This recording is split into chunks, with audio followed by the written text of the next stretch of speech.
Hello, everybody. I can't believe you're back again. It's very lovely to see you. We're on episode 8 already, and we're going to the end of the week. And today we were talking about promoting population mental health. So I will introduce you to the panel in just one second.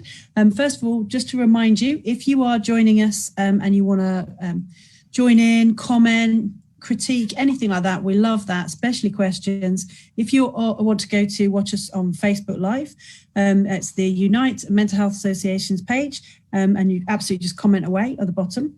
Also, if you're following on Twitter or you want to make any comments on Twitter, we'll collect information there as well and feed that back to the panel, and that's hashtag MHNR2020. So please join in. You're making this conference and we're really, really appreciating it. Don't forget as well, if you're really interested in the things that the panel are saying, follow the links and you'll see their videos. So the way this is working is that everybody's done a video talking about the work they've done, and tonight we're going to just be talking about some of the themes and interesting bits that have come out of that work. So I'm going to introduce you to the panel now and we'll go around one by one. Can I ask you, Lai, to say hello and tell us a little bit about yourself? Hi, everyone.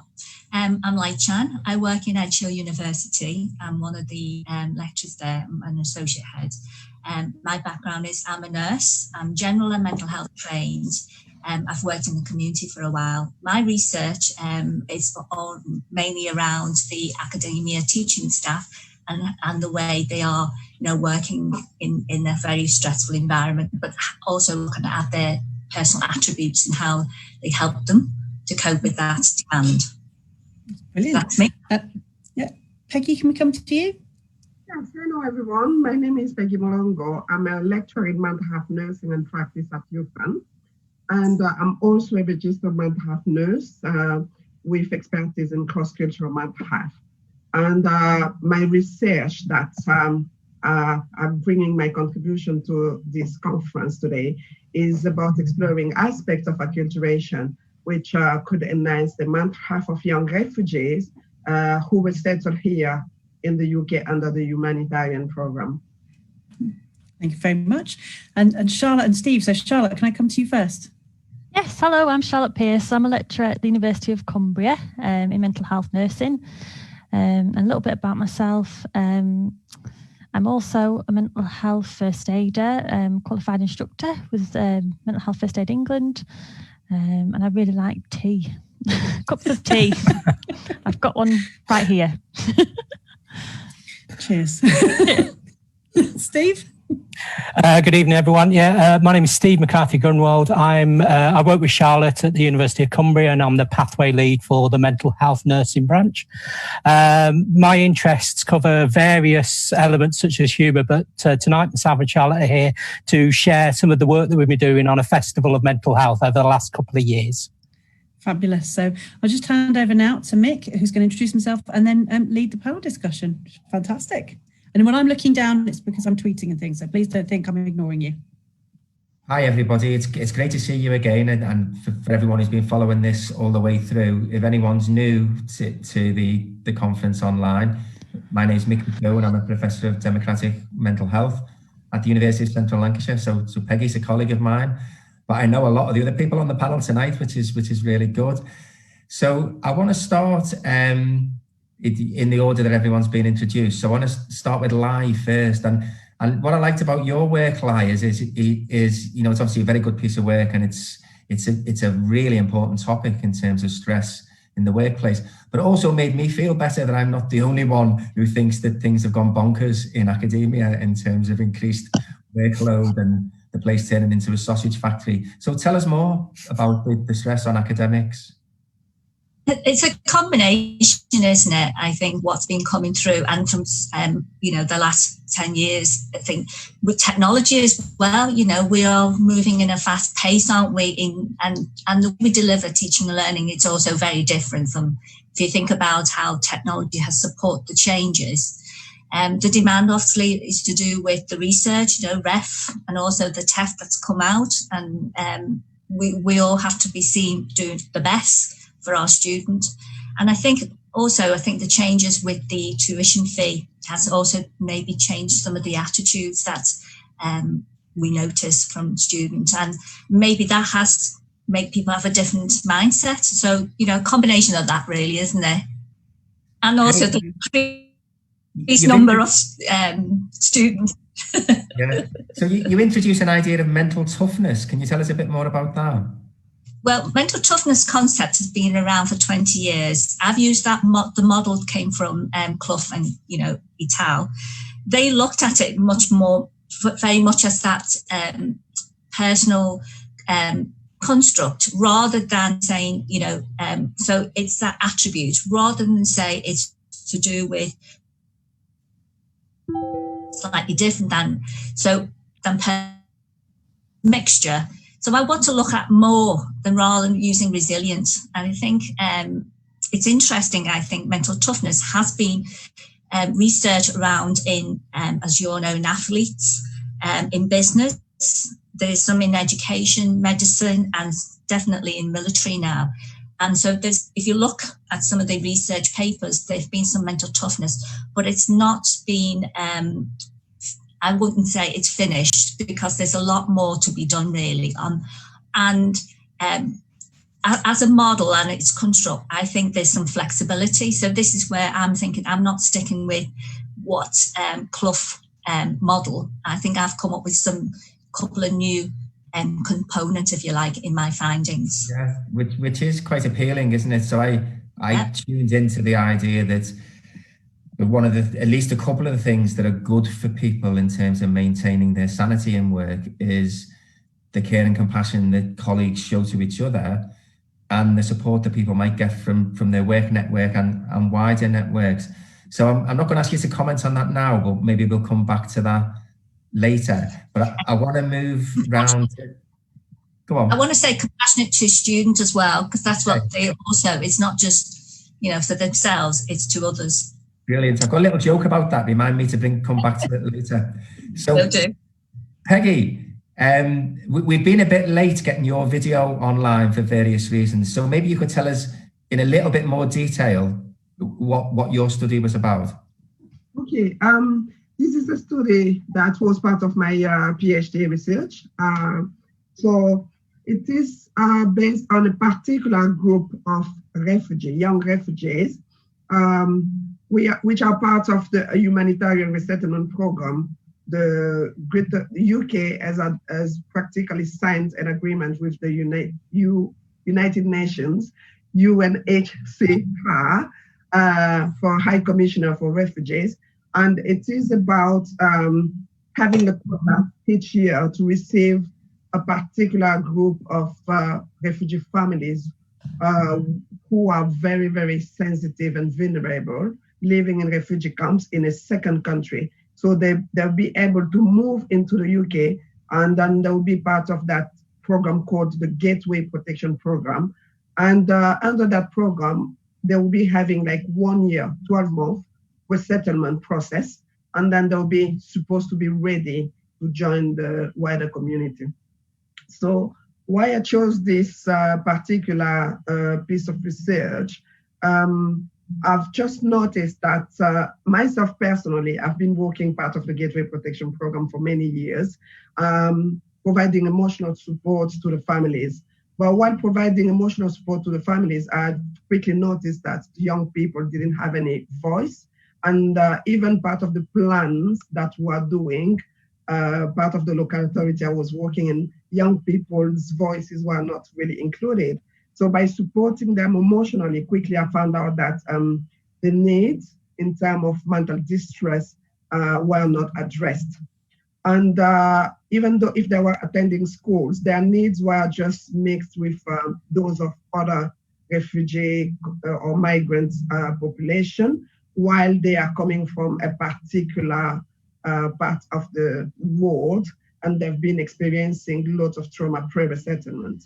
So the problem is there's gap in the studies, mainly because nobody knows them. So you probably know the term of asylum seekers, you probably know the terms refugees in general, or migrants, or any other term, but I don't think that most of you have ever heard about the gateway refugees. Who are they?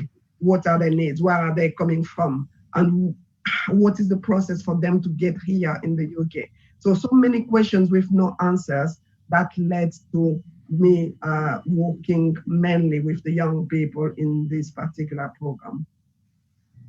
So thanks, Peggy. That's fantastic. And I suppose we do all know now about the gateway refugees. I was listening to something the other day about the bomb that went off, not the bomb, the explosion that happened in the port in Lebanon, and how some of the most disadvantaged people in relation to the consequences of that were the long-term refugees in Lebanon who've come from all over the place to do with unrest in the Middle East. And some of them have been there 40 years in camps. Exactly. Yeah. So, and I think the similar picture across all parts of the world, including many places where our country and the Americans have gone to war and then displaced people across borders and everything. So I think there's some interesting politics here that we might come back to. But the question I want to ask you, Peggy, is about asylum and mental health. And I think I wonder whether there's a neat little resonance between the sort of asylum that someone who's displaced across national boundaries might seek, and the sort of asylum or sanctuary that people might seek in terms of mental health care and support. Would you have anything to say about that? Yeah, talking about mental health and asylum here within the UK, having worked again, because these are my the main population I've been working with in the last 15 years, asylum seekers and refugees mainly. So there's a lot of barriers and loads of needs, most of the time overlooked, because either the mental health system or policies here, although on paper it is written that they need to be looked after, but in reality and in practice, there's lots of lack of awareness, lack of cultural competencies, and also when we talk about asylum particularly, and the asylum process, there are a lot of limitations already in terms of the asylum policies for what asylum seeker families can are allowed to have, as for example, in terms of health.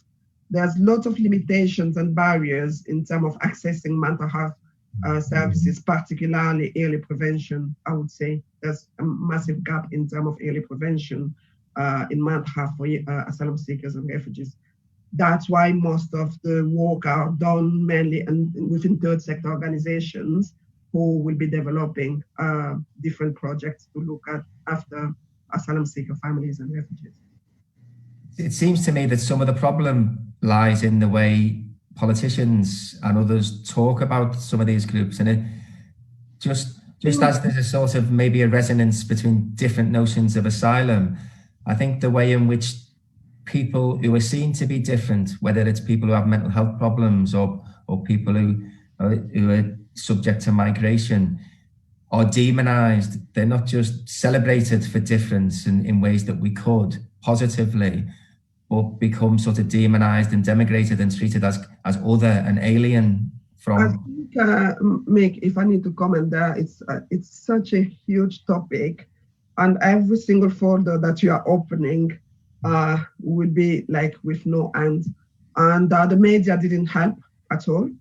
And when you are working directly with those different people, for me, I would say they are all individuals under different levels. But at the end of the day, as a mental health practitioner, for me, they are all special because we need to look at person-centered care. So we don't need to look at the status, we don't need to look at the stigma or whatever. So we are health professionals as part of the NMC Code of Conduct. We need to look after everybody regardless of origin or being equal. So it's massive in terms of stigma, in terms of how they are portrayed, in terms of how we interpret mental health issues, in terms of the policies and the politics, sometimes that we receive as well, part of our profession. Sometimes immigration would say that be careful because sometimes they might be too demanding. So willing it or not, it will be influencing your work or your way of your judgment really. And instead of being non-judgmental, you will end into, is that person saying the truth or not? So there's so many parameters that are coming when we start talking about refugees, asylum seekers, starting from the different terminologies. We may come back to some of this later, Peggy. I'm really interested in whether some government policies are at all compatible with what we say are our values as nurses. But I'll let that rest for now. And I want to come to Charlotte and Steve's Festival of Mental Health. And I think this is an absolutely brilliant idea. And there's so many good things about it. But one of the things I liked the most about it was how you capitalized upon students studying different subjects to actually use their skills and talents to make artistic expression for the purpose of this mental health festival that didn't just face your own students, it faced the public and people who use services as well. So tell us a bit more about it and what you like about it. I'm waiting for Charlotte, but I'll go first then. I suppose the festival itself, the whole idea was to give something back to the community and to the university as a whole. We see mental health as one of those stigmas still where people are afraid to talk about it. It is getting better, but we're still not there. So we wanted to do something which helps to raise the profile of mental health, to look at ways at which people can engage in maintaining their own well-being as well, and to approach it more from the creative side of our psyches as well. So looking at things like the creative arts of painting, drawing, poetry, all the way through to dance and theatre, but also looking at a lifespan perspective. And Charlotte's going to go on to kind of talk about some of the aspects where we brought in particular elements to suit all and cater for all ages as well. Yeah. So, like Steve said, we wanted to make it a lifespan approach. And certainly the first time we ran it across 2 days on Lancaster campus at the University of Cumbria. And on the first day, it was sort of targeted at young people and adults and the services that are on offer for surrounding mental health for them. And we invited charities and agencies to come and network, which was really good because they got to know each other as well. So sort of different advocacy services and like Steve mentioned, creative arts and, coming together to sort of share who they were, and different agencies left with different contacts of each other. So that was really good. And we had one of the things that what I really wanted to make sure happened was that we invited local primary schools and the little ones to come and join in as well. So some of our mental health nursing students actually supervised that, and we had sort of arts and crafts, but we also had little workshops, nothing too deep, but just around recognising stress and how important it is that we recognise things that are stressing us out. And I remember doing an exercise because I'm a big advocate for language in mental health, and it sort of goes back to what Peggy and Lee were saying around mental toughness and that phrase mental toughness. When you hear it, what's the opposite of that? If you're not mentally tough, well, are you mentally weak? And the same for resilience. There's a lot of stuff going on with COVID at the moment around lots of people pushing, that we've got to be tough and we've got to be resilient, but actually, there's a pandemic. Like, I think a lot of what people are experiencing is, and this is arguable, but a normal response to what's actually happening with their life and their livelihoods. But getting the little ones involved was really interesting because I did an exercise with them within the workshop that we held. And it was getting them to write down any words that spring to mind when they think about the term mental health. And 90% of their words were positive. So really nice, happy words, But when I did the same exercise with adults, a lot of their words were things around diagnosis, some neutral words like, bipolar, depression, things that they knew. But actually what it identified to me as an academic was the limited knowledge and understanding that they had and how much negative language was used by adults when they heard the term mental health. So that was just an interesting exercise, really, not really a formal piece of research, but it's certainly something that I'd like to look into in the future around language and how that ties into stigma and how all that links to resilience and mental toughness and how we should consider our mental health. So we're going to bat some of that over to Lai in a minute, but before we do, what do you think of the proposition that some of our actual anti-stigma campaigns that are designed to reduce stigma actually contribute to some of this problem that you're talking about? Maybe because they consolidate notions of mental health associated with difficulties and deficit rather than strengths and positives. I think campaigns are great, and like it's not okay. It's okay not to be okay. Coming back to that campaign and different hashtags like be kind, they're all right, but for me they're a bit superficial. Like they need to have people need to have the knowledge and understanding of what mental health really is about, because a lot of people don't recognise when they're stressed. A lot of people don't recognise the triggers for stress, and they only recognise they've got a mental health problem or issue when it manifests as a physical problem. And we know the links between physical health and mental health. And there's a really great BBC programme at the moment, which I've forgotten the name of actually, but there was a really good episode where they looked at some cases who've come through of people who have manifestations, and doctors can't work out what it is, but a couple of cases came back to their mental health and their psychological health. But I think there was a guy who was having a lot of seizures, and it came back to the emotional trigger in the brain, and that manifesting as a physical health problem. But when they worked it out, they managed to get him some help and support, and they stopped. So So I think that's. I watched that. Yeah. Well, they didn't stop, but I think they're definitely improving for him.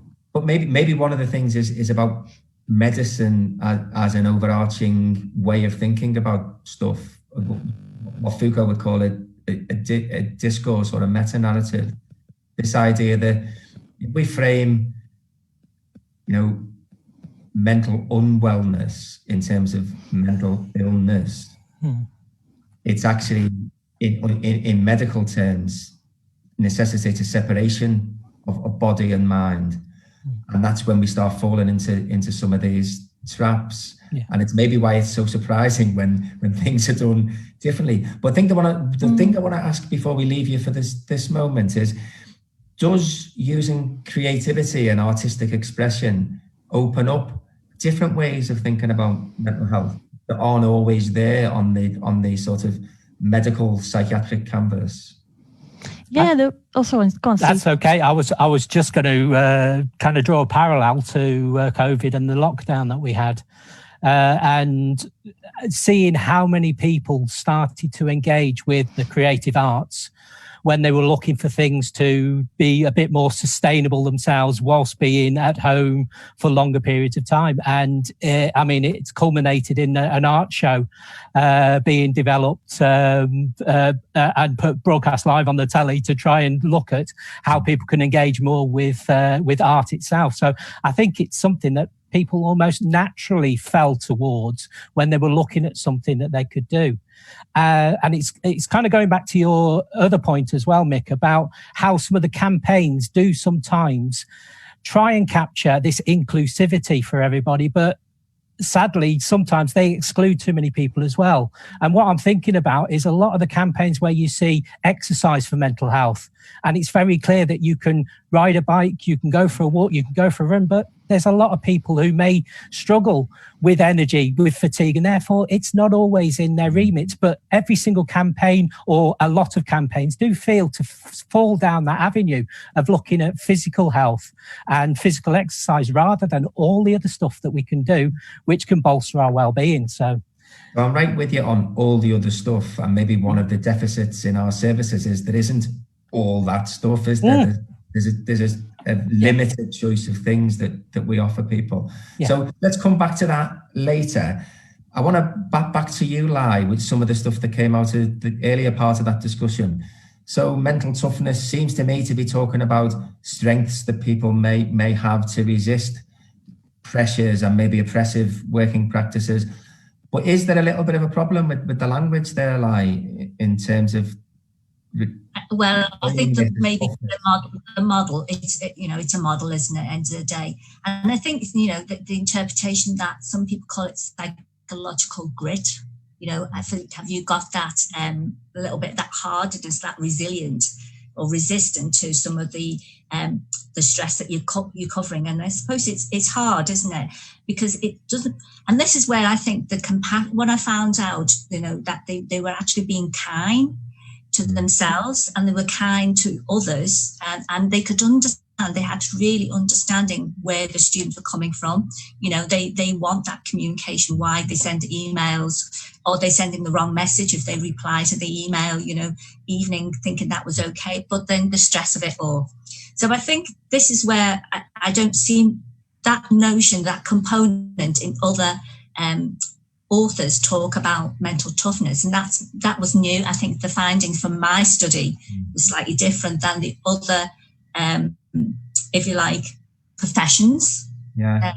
Than But others. it seems to me that what you're saying there, Lai, as well, is that there are different ways in which people can resist pressure and stress, and some of it might be being tough and standing up to it. I mean that metaphorically, and some of it might be being flexible and fluid and letting it fly past you and go over you and stuff like that. So, and that adaptability, isn't it? Yeah. That again, talk about adaptability, you know, because what these academics would talk about and what they found was the job can be quite lonely, you know, because you have got that independence working and that flexibility. You know, how do you ensure you get your prep right, make sure you also meet your research, your own PDP, really, isn't it? Your personal development.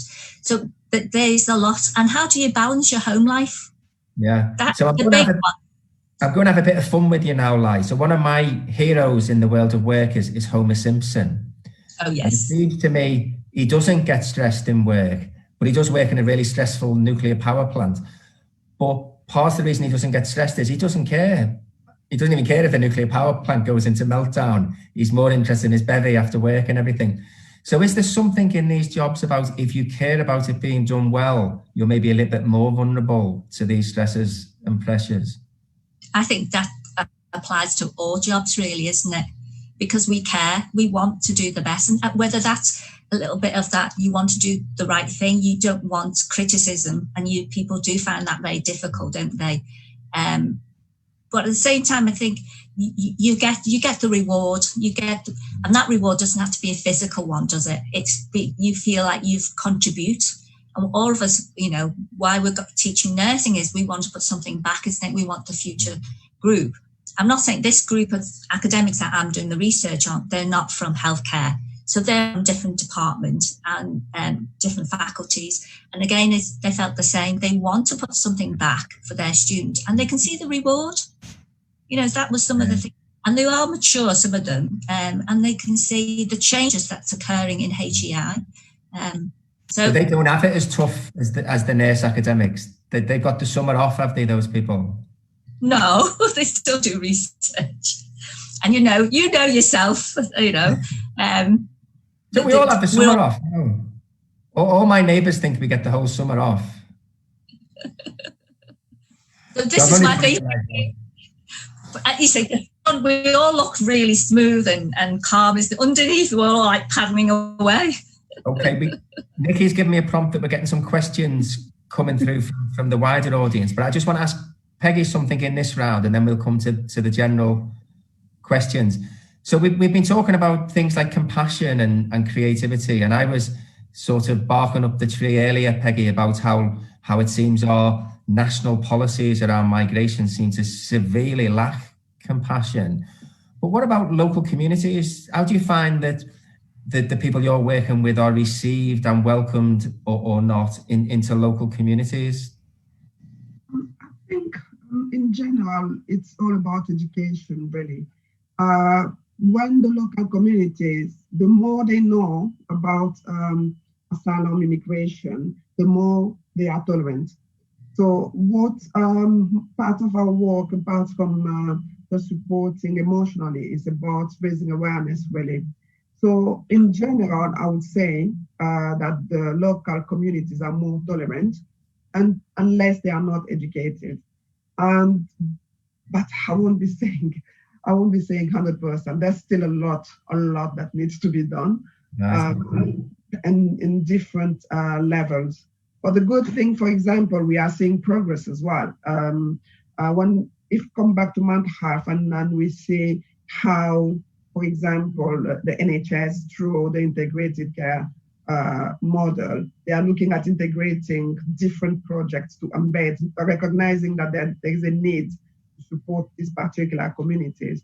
And then through this program as well, there are campaigns, awareness going with it. It's contributing as well to raise awareness within local communities.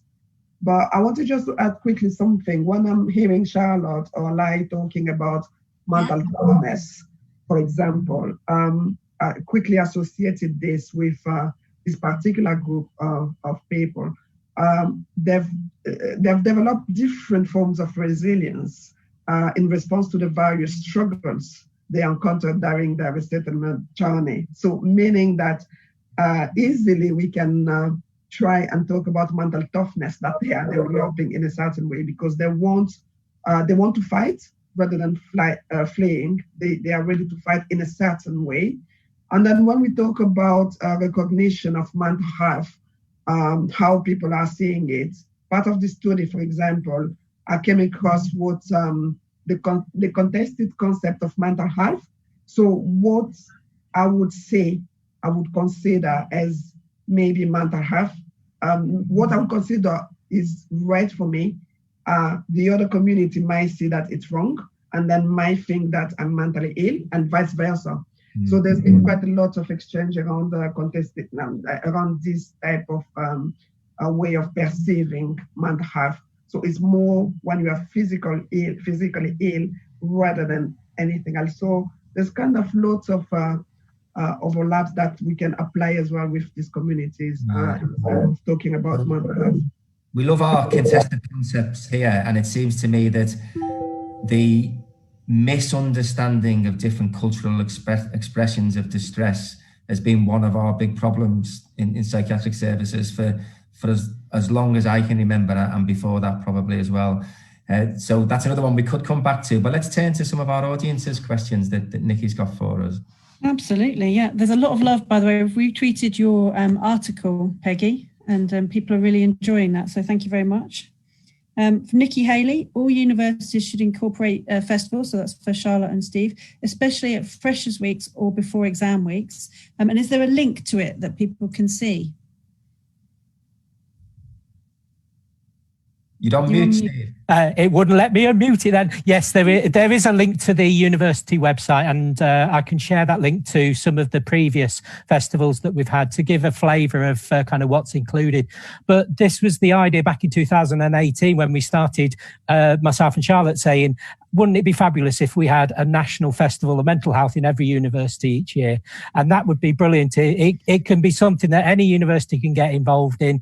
They can start looking at their local needs and the local issues that they face as well, but then raise what they can do for those areas. So yes, I shall fish out and share a link. Absolutely. So you can find that probably by this very time tomorrow. I'm making a promise for Steve there. Tomorrow, so if you yes, follow the hashtag, you'll find it. Yeah. I think I heard Steve volunteer to spread it all around the country there as well. I would love to. Yeah, if people are interested, get in touch as well. Yeah, definitely. Yeah, so Steve's Twitter is obviously being promoted as part of this. Please follow him up. Let me know how you get on. We've got a question here from Adrian. So hello, Adrian. How can we promote mental health in society? I guess this is one for everybody. Some communities within the UK, first, second, even fifth generation still see mental ill health as family stigma. I believe about talking in mental health, that's the first barrier to break down stigma, but some communities are less open to it. I wonder if you guys had any thoughts on that. I would say, it's the holistic approach, isn't it? Because again, as I would say, a lot of people don't see the interconnection between, if you look after your health well-being, that will also improve your mental health well-being.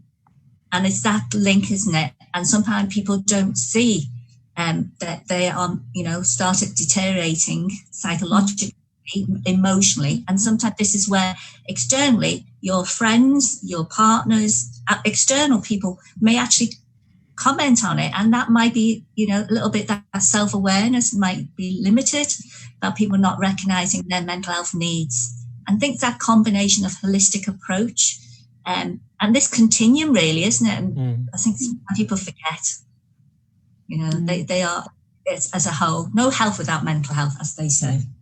They do say that.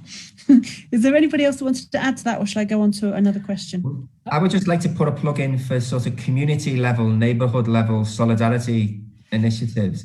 And I think there's some evidence that people who are more active in their own communities, and it might be around the arts, it could be around faith groups, it could be around protest and campaigning, you name it, it could be around sport. Those people have at least marginally better health outcomes. And they're also much more likely to be involved. The people involved in some stuff are more likely to be involved in more stuff. So they're more civic animals. They're good for everybody else. And I think that the thing I'd like to see is how can we support more people to get more involved in this sort of thing? I'd like to add to that as well, Nick, if that's okay. I think there's, on the one hand, building sort of like seeing society as a community, but also you sort of make a start within your communities at university. So if you're at university, why not start something yourself?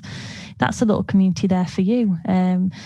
We're all neurologically different. We've all got, we all learn differently. Some of us will struggle more than others at university. It's for the mature students and also those still in adolescence joining university. It's a transitional time. It's worth you taking it up with your universities, your organisations, your workplaces, and starting something yourselves and really bigging this up, creating mentally healthy communities, basically. Yeah. How about non-competitive universities? We don't grade people, we just learn together. Is that a heresy? I think there's a lot of people who are giving medication out that would like a medications check before the nursing students go out. I see what you mean about non-competitiveness. Well, I think if we do the learning properly, they will, there's an argument that they will do this stuff, but if we teach them by exam, they may know it while they're doing the exam, and then much later, that's absolutely true. Yeah. They don't know it. And in terms of virtuousness, it means that the staff have to do a lot less marking so that Lai's happy in a sausage factory workplace as well. I feel like I'm falling down the rabbit hole of your brain again tonight, but I'm going to claw my way out and carry on asking questions. So, Peggy, there's a question here from a student nurse, Year 2, BSc, based in London, who basically is just saying, what can I do to help refugees? Because obviously there's loads of people around and we come across people in our practice every day. So what things can they do practically? I would always say that it's every single person's responsibility. And then when you come with this type of question, what can I do?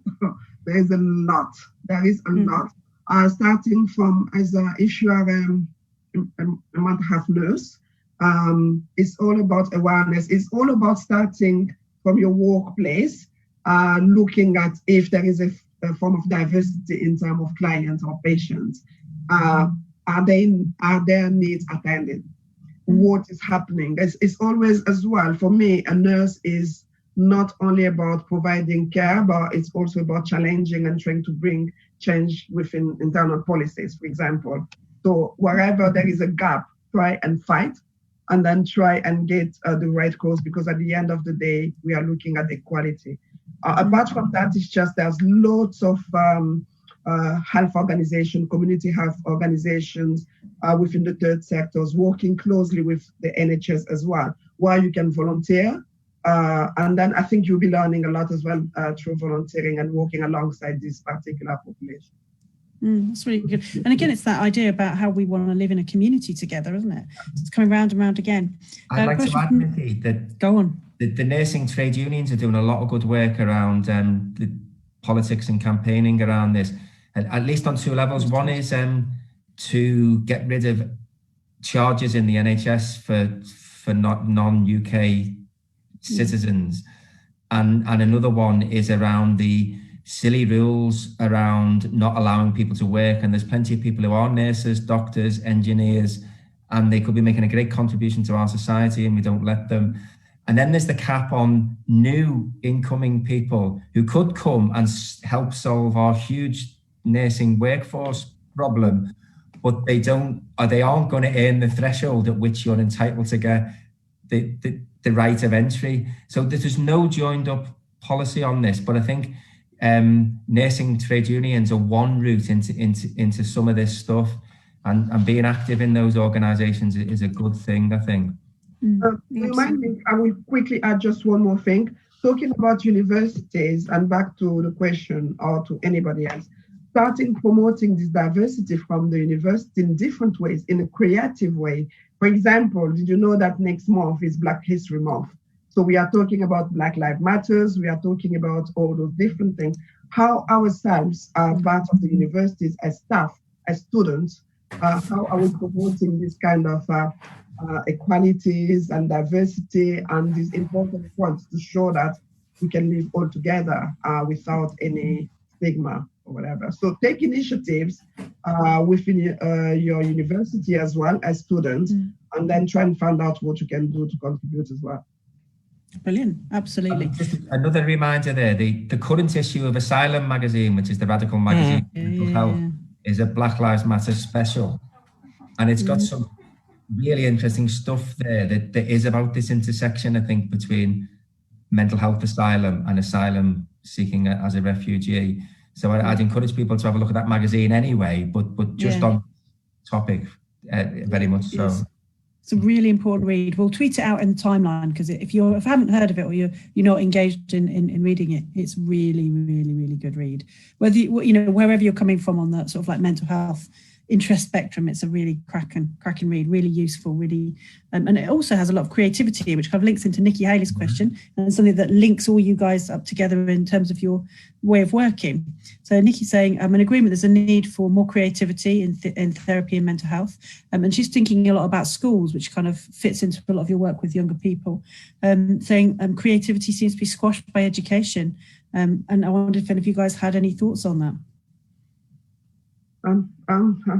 If I need to say something about creativity and education, I think I've been using art-based activities quite a lot for more than 10 years now, and I've always felt very, very comfortable working with young people. Particularly, it's so good in terms of getting out most of their feelings and emotions.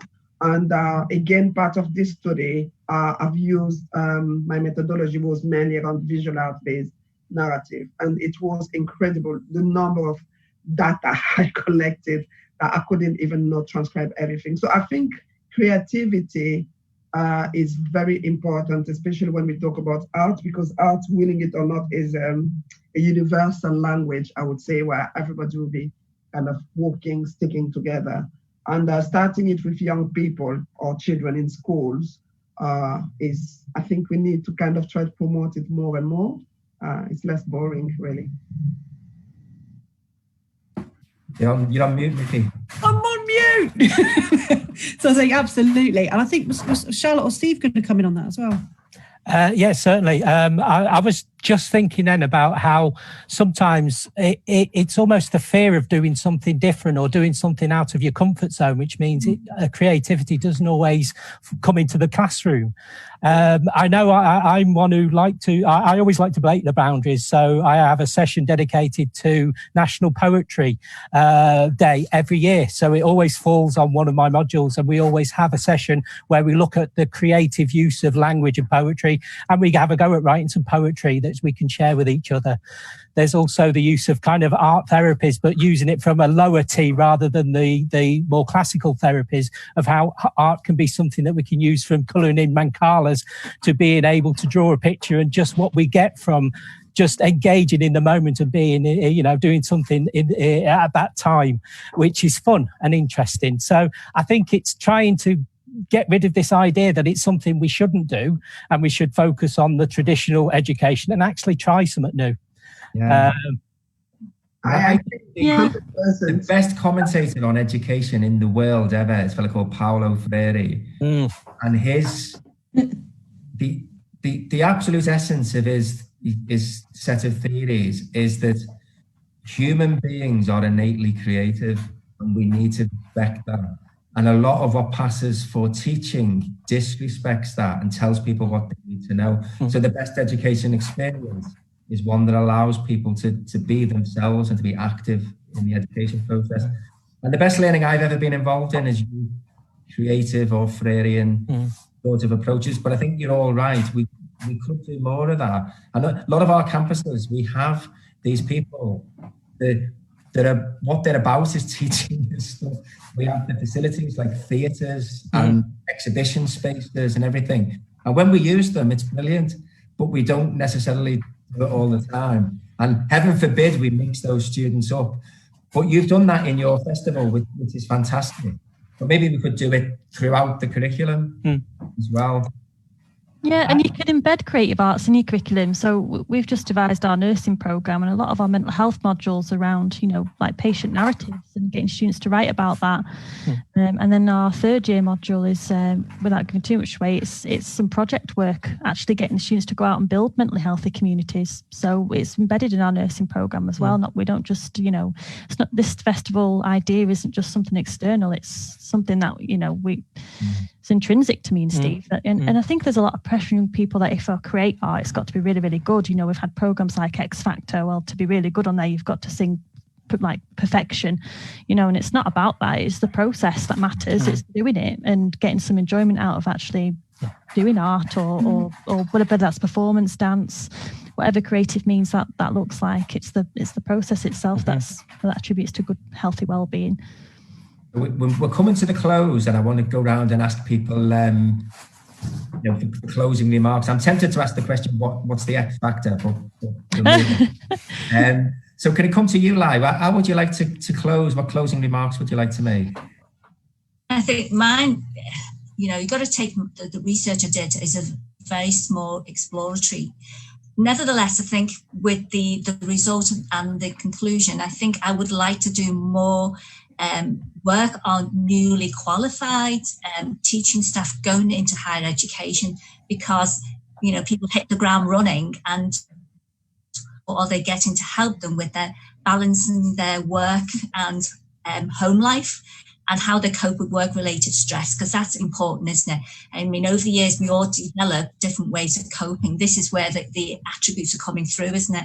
But I would like to think that we could help the newbie coming in. So that's fantastic, right?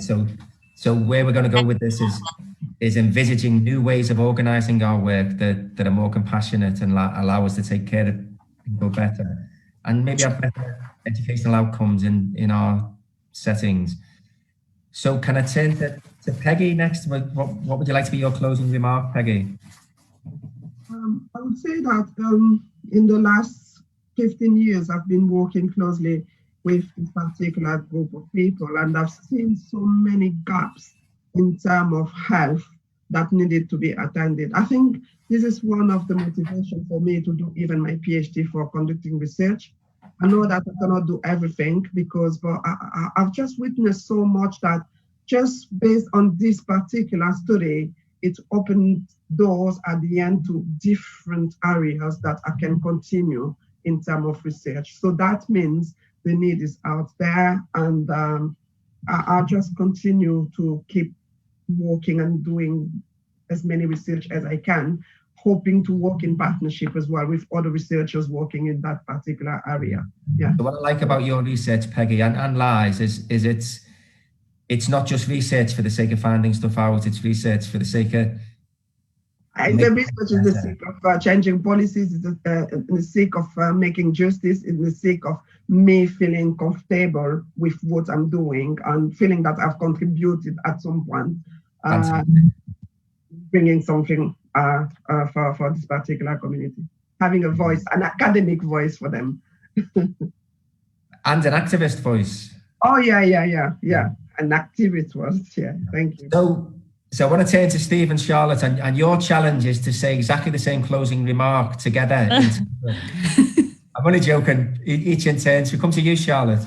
Yeah, just building on what Peggy was saying, exactly what I was going to say. I think the creative arts gives people a voice, and it helps express that compassion that we have, that humanitarian, closeness that we have for one another. So even in these highly strung political times, when I don't know about you, but I feel like my voice is always dampened down. I feel like even if you can't use your vocal cords to speak up, there's creative means there somewhere of getting your voice out there. So don't be afraid to have that voice and fight for what you think is right. Fantastic. And you've got the very, very last word, Steve.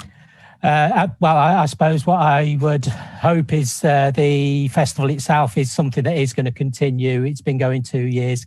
It feels more like a brand now, and it's got a really good formula that works. So it's trying to get that idea out to other areas as well. So it was great to hear that other people are interested in other universities, because I think it's something that everyone can buy into. It's simple. You don't have to put a lot of time into it, or a lot of effort perhaps on the days and that, but it is well worth it in the end. And the feedback is so rewarding when you hear how people have been able to engage with it and feel good.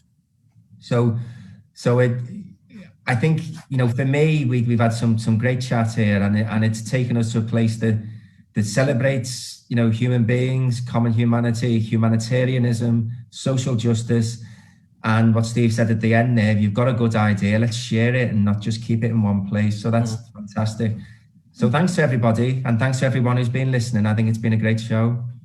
Yeah, absolutely. And just before we go, I've got a message from Dave behind the cameras. Hello, Dave. And also hello to Vanessa as well, who's also tweeting tonight.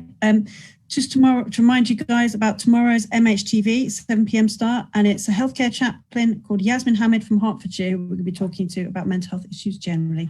And then the next day, we're back on to the last session of the conference, which is going to be really exciting as well. So thank you so much, everybody, for tonight. It's another night that's made me really proud to be a mental health nurse. So I just feel thrilled to bits today. So thank you very much, all you guys. And it just remains to say good night. So good night. Good night, everyone. Good night.